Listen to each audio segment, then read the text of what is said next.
हरे कृष्ण कृष्ण कृष्ण हरे हरे, हरे राम राम राम हरे हरे। क्या आपको पता है इस तारक ब्रह्म महामंत्र की रचना किसने की? 4 वेद, 108 उपनिषद, 18 पुराण और हिंदू धर्म के सभी 6 दर्शनों में से किस ग्रंथ से लिया गया है यह महावाक्य? कितने दुर्भाग्य की बात है।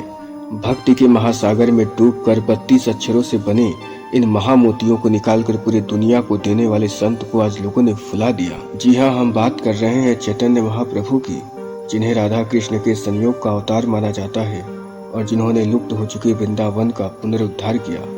नमस्कार, आप सभी लोगों का सतग्रंथ सबरी के इस जयंती स्पेशल वीडियो में तहे दिल से स्वागत है। आप सभी लोगों को चैतन्य महाप्रभु जन्मोत्सव और होलिका महोत्सव की ढेर सारी शुभकामनाएं।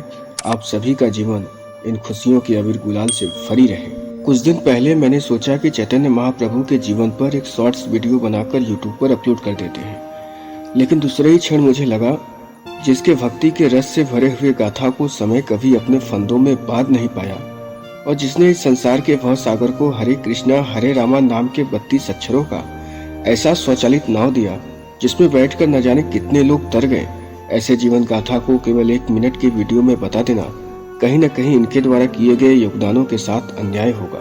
कहते हैं दुनिया के सबसे सुंदर चेहरे में भी वक्त के साथ झुर्रियां पड़ जाएंगे, सबसे ताकतवर शरीर भी एक दिन ढल जाएगा, पद और ओहदा भी एक दिन समाप्त हो जाएगा, लेकिन एक अच्छा इंसान हमेशा एक अच्छा इंसान रहता है और लोगों के बीच में अपने उत्तम चरित्र के रूप में हमेशा जिंदा रहता है। चैतन्य महाप्रभु का जन्म फाल्गुन पूर्णिमा के दिन 18 फरवरी 1486 ईस्वी को पश्चिम बंगाल के नादिया नामक जिले में हुआ था। इनके पिताजी का नाम जगन्नाथ मिश्र और माता का नाम सची देवी था। इनके बचपन का नाम निमाई और गौरांग था। कहते हैं इनका जन्म चंद्रग्रहण के समय हुआ। उस समय शुद्धि के लिए स्नान को जाते अनेक विद्वानों और ब्राह्मणों ने भविष्यवाणी की कि जगन्नाथ के घर जगन्नाथ के बहुत बड़े भक्त ने जन्म लिया है और विज्ञान भी इस बात की पुष्टि करता है क्योंकि चंद्रग्रहण हमेशा पूर्णिमा के दिन ही लगता है। 24 वर्ष की अवस्था में चैतन्य महाप्रभु गृह त्याग करके जब संन्यास धर्म की दीक्षा लेने पहुंचे तो उनके दीक्षा गुरु ने कहा या तो अपना फैसला बदल दो या फिर अपने घर से आज्ञा लेकर आओ। चैतन्य महाप्रभु ने कहा मैं घर से आज्ञा लेकर ही आया हूँ गुरुदेव, कृपा करके मुझे दीक्षा दीजिए, क्योंकि नाकामयाब लोग दुनिया के डर से अपना फैसला बदल देते हैं और कामयाब लोग अपने फैसले से पूरी दुनिया को बदल देते हैं। जी हाँ, चैतन्य महाप्रभु इसके बाद पूरे भारतवर्ष में भ्रमण किए और जहाँ जहाँ गए वहाँ की दुनिया बदल दिए। जब चैतन्य महाप्रभु जंगलों के रास्ते से जाते तो हिंसक पशु भी अपनी हिंसक प्रवृत्ति को त्याग कर इनके भजनों पर झूमने लगते। कहते हैं सिंह बनो सिंहासन की चिंता मत करो, जहाँ बैठोगे वहीं सिंहासन बन जाएगा। चैतन्य महाप्रभु जहाँ कहीं भी जाते उनके भक्तों का भीड़ लगने लगता। बड़े से बड़े राजा महाराजा भी इनको देखते ही इनके चरणों में गिर पड़ते। ऐसा था इनके भक्ति रस का प्रभाव। चैतन्य महाप्रभु सदैव हिंदू मुस्लिम एकता की सद्भावना को बल देते रहे और ऊंच नीच जाति पाति की भावना को दूर करने की शिक्षा दी।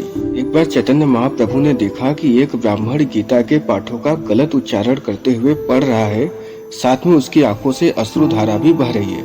चैतन्य महाप्रभु ने उसे टोका और कहे जब आप इसका उच्चारण ही ठीक ढंग से नहीं कर पा रहे हैं तब इनके अर्थों को समझना तो बहुत दूर की बात है, फिर आपकी आंखों से ये अश्रुओं की धारा क्यों बह रही है? उस ब्राह्मण ने कहा आप ठीक कहते हैं, मुझे इन श्लोकों का उच्चारण करने नहीं आता, लेकिन जब मैं इनका पाठ करता हूँ तो मुझे ऐसा लगता है जैसे भगवान कृष्ण स्वयं इन श्लोकों के रूप में मुझसे बात कर रहे हैं, इसलिए मेरी आंखों से अश्रुओं की धारा बहने लगती है। चैतन्य महाप्रभु उस ब्राह्मण के चरण स्पर्श किए और कहे धन्य है तुम्हारी भक्ति, ऐसी भक्ति पर हजारों विद्वानों के भावहीन ज्ञान श्रेष्ठ है। चैतन्य महाप्रभु ने उस ब्राह्मण से जो कहा उसे बड़े ध्यान से सुनिए, क्योंकि इस वर्तमान समाज को उनकी शिक्षाओं की नितांत आवश्यकता है। उन्होंने कहा शुद्ध भावना से किया गया अशुद्ध कर्मकांड भी भगवत कृपा प्राप्त करने में पूरी तरह से सक्षम है, लेकिन अशुद्ध भावनाओं के साथ पूरे विधि विधान से किया गया शुद्ध कर्मकांड भी कभी भी भगवत कृपा प्राप्त नहीं कर सकती। कवि वाल्मीकि भी भगवान राम के नाम का गलत तरीके से उच्चारण करते हुए आदि कवि बनने की अपनी यात्रा शुरू किए, लेकिन शुद्ध भावनाओं के साथ। चैतन्य महाप्रभु के पूरे शिक्षाओं का सार यही है कि मनुष्य को निज कुल विद्या रूप जाति और धन आदि के अहंकार को त्याग कर सर्वस्व समर्पण के भाव से भगवान के सुमधुर नामों का संकीर्तन करना चाहिए।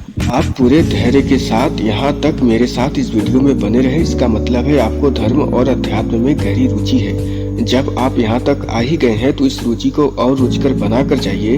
गार्गी याज्ञवल्क्य का अमर संवाद पर बना वीडियो एक बार जरूर देखिए, लिंक आपको एंड स्क्रीन पर मिल जाएगा। मैं सदग्रंथों का समरी लाता रहूंगा, प्रेम और शांति का गीत सुनाता रहूंगा, क्योंकि मंजिलें भी जिद्दी हैं, रास्ते भी जिद्दी हैं। देखते हैं कल क्या होगा, क्योंकि हौसले भी तो जिद्दी हैं। धन्यवाद।